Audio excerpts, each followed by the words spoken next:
College sweetheart sina Pai at Manny Calayan. Nag-asawa sila bago pa man magtapos ng medisina.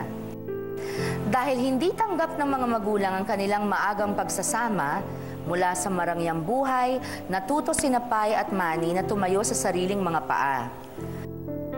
Para masustentuhan ang pag-aaral ni Manny, nagpasya si Pai na pansamantalang tumigil sa pag-aaral ng medisina para maging isang commercial model at breadwinner ng kanyang pamilya. Magkatuwang sa buhay at hanap buhay, sa hirap at ginhawa. Ngayon, Drs. Manny at Pai Calayan, tanyag at matagumpay na mga doktor ng kagandahan. Talaga naman, ang doktor na ngayon ko lang nalaman may itinatagong inspirational na love story. Dr. Manny Calayan.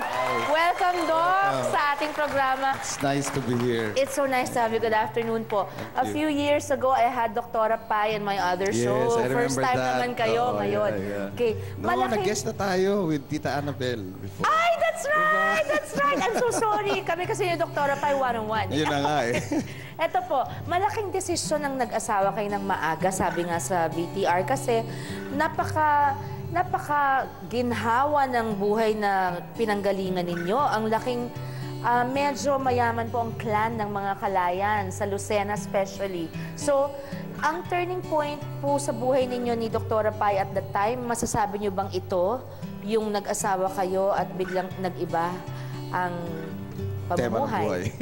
Yes, kasi alam mo Sharon, galing ako sa family of doctors. So, we own a hospital. Yes, so, the Calayan, Hospital, the Medical mismo, Center, Medical Lucena. Center in Lucena. Yeah. Lucena. So, ako lang ang lalaking nag-medicine.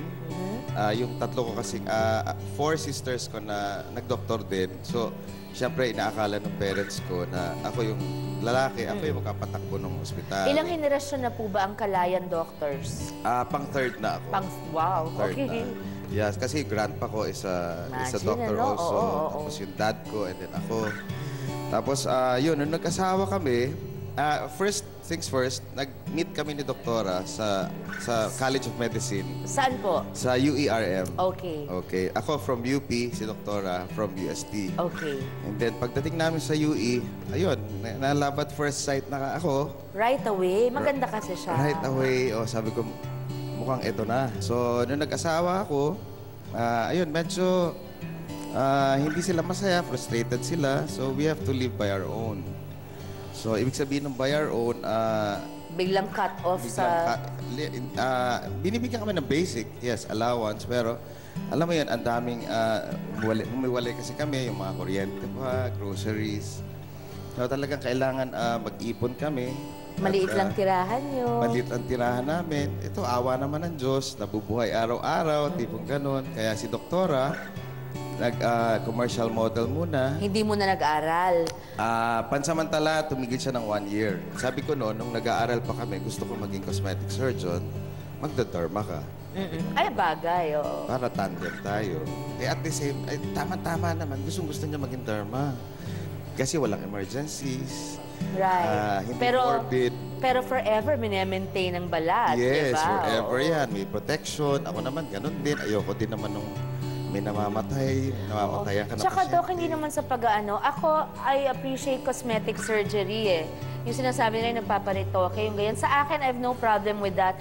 In fact, hindi lang pagpapaganda ng, kumbaga, vanity, kundi yung pag medyo, yung mga pinanganak na hair lip, may mga, or kaya ang ganda-gandang babae, pero medyo nagka-aksidente or something. Ang laki ng nagagawa sa confidence ng tao ng tulong ng cosmetic surgery. Kasi ang cosmetic naman is parang enhancement eh. Enhancement, Hindi yes. mo naman talagang binabago yung tao. Ang sabi nga po eh, kung magpapagawa kayo ng ilong, wala naman sa ilong mong personalidad at ugali mo, hindi ba?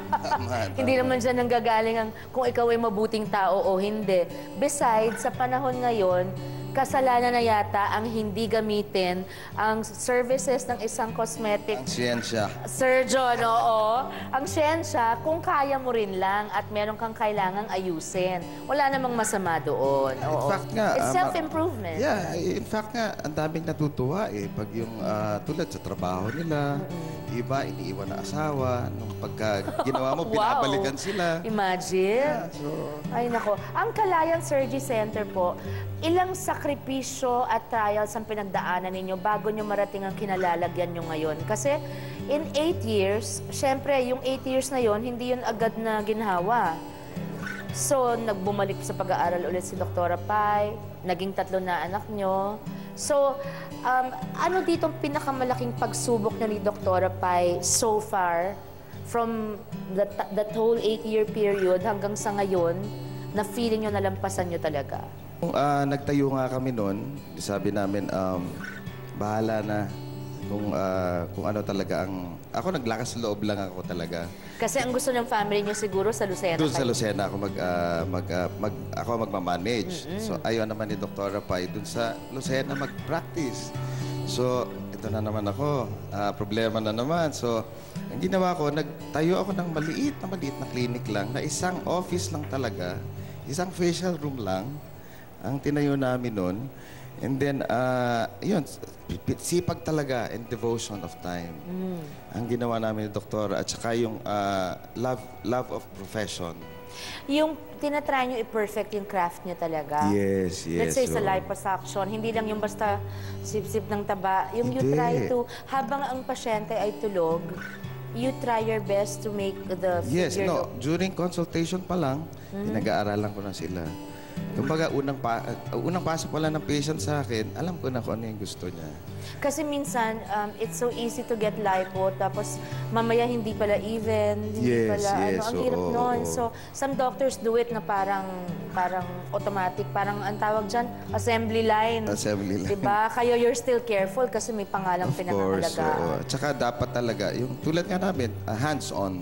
Hands-on. Kumbaga, ano ba, ako yung kausap ng pasyente. Ako yung kakausapin niya till the end. Kayo ang mismong gagawa Gagawa, sa kanya. yes, yes, Ayun, oo. okay. Isang mahirap at malaking desisyon ang ginawa ng mag-asawang Pai at Manny Kalayan. Babalikan po natin mga kapatid sa kasama mo kapatid na pagbabalik. Dahil sa iwalay na kami, nasira to yung mukha ni Dr. Pai.